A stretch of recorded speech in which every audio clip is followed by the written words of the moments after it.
What's up, YouTubers? Before we get started on this Balisong review, know that it is sponsored by Band-Aids from Johnson & Johnson.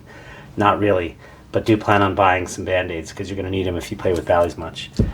Today we're going to talk about the Kershaw Lucha Balisong.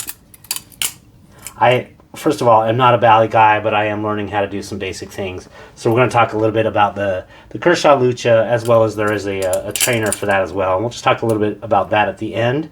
You're going to want to actually get a trainer for yourself if you start doing some release moves and that sort of thing, which I have not yet. I just got my trainer, but I decided to go with the titanium on these. The steel is just too heavy, but we'll get to that later. This particular blade is a 4.7 inches, made of 14C28N steel. It weighs 6.0 ounces. It runs on KVT caged ball bearings. I believe those are steel, and it comes at a fairly normal price of about $120. You can find this one used for, I got mine for $110. You just got to wait for those Kershaw sales. So that's kind of a good thing. You know, it's kind of fairly priced, I think. In terms of some comparison knives that I had, actually I should say I got them much later, and then we'll get into the story. But one I do have is the Squid Industries Crake Rakin version 2. So this one is made of aluminum, 7075 aluminum, and it's $245 for this particular one. Also, I have since picked up the Blade Runner Systems.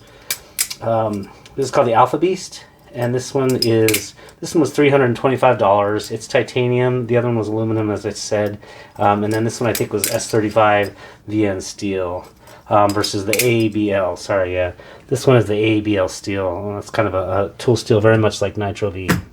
So those might be some alternatives that you could get out there. But we're going to go back to the Lucha at this point in time. And like I said, I'm not a super Bali guy. I'm just kind of learning about this one.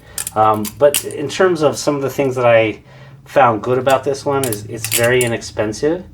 You know, at $120, it's kind of a fair entry price. The bearings are extremely smooth. So as a first Bali, and this was my first Bali, I found that it was actually very smooth.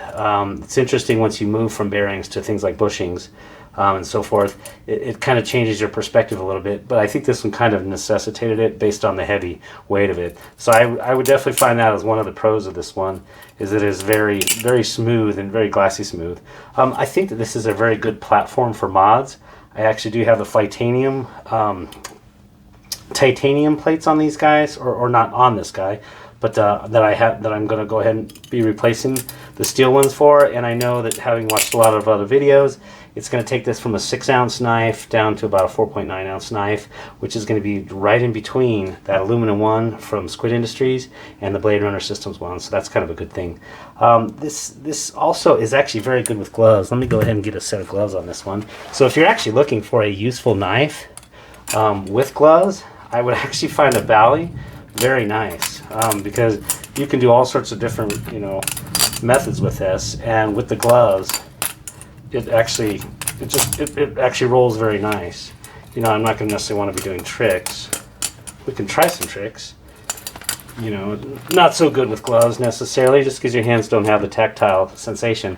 But in terms of an actual useful knife, this one cuts well. 14C28 steel is nothing to scoff at. It's a low budget, but easy enough to sharpen, holds a decent enough of an edge. And I actually found that it was very useful. So yeah, this is a great one with gloves. On the bad side, this particular Balisong is extremely heavy. There are going to be some moves that you're going to have to do if you get into playing with a few more moves, where you're going to have to basically go back and hit knuckles and things like that. I'll get that on camera. I don't know. I'm kind of going from the side here. And with these very heavy steel things, the plates here for the sandwich style, it's just going to hurt. And that's just one of those things where very heavy. Didn't really like that. And so for those moves where you need to flick it around and actually land on spots on your knuckles or fingers, you're not going to really appreciate that too much. I actually found that the chamfering inside here was just almost too much chamfering. There are some moves where you kind of want to be able to actually grip and feel that. So one of those is kind of the twirl, where you're going to release, but you have to squeeze it between here and flick it back up. And this one has a chamfering channel down here that makes it actually very smooth. In contrast, I'll definitely say, like in this case, the Alpha Beast is very great. It actually has kind of a nice sharpness there, so you can actually grab that and release. So the chamfering was almost a little bit too much if you're, just looking at that particular feature of it. One of the things I will say is on ice pick moves where you're basically releasing like this. It didn't happen now, but I definitely experienced it several times, and I can demonstrate there. That was actually almost one right there. But I definitely found it, and this I think is actually partly a result of me dropping this knife a few times too. Oh, actually, I forgot about that. Well, we'll get back to that. Sorry. Yeah, I'm going a little bit. I missed a few things.